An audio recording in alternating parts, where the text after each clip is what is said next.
Syederalun, nelayan tradisional di desa Alumangki, Gandapura Biren akhir-akhir ini jarang melaut karena ombak besar. Hanya sebagian kecil nelayan yang melaut untuk menutupi kebutuhan rumah tangga.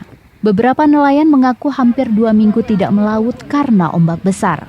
Akibatnya pendapatan mereka merosot secara drastis, bahkan beberapa nelayan pulang tanpa membawa hasil tangkapan. Sementara itu, abrasi di tempat pendaratan bot di kawasan ini sudah semakin meluas. Nelayan setempat berharap kepedulian pemerintah membangun batu pemecah ombak untuk mengatasi abrasi.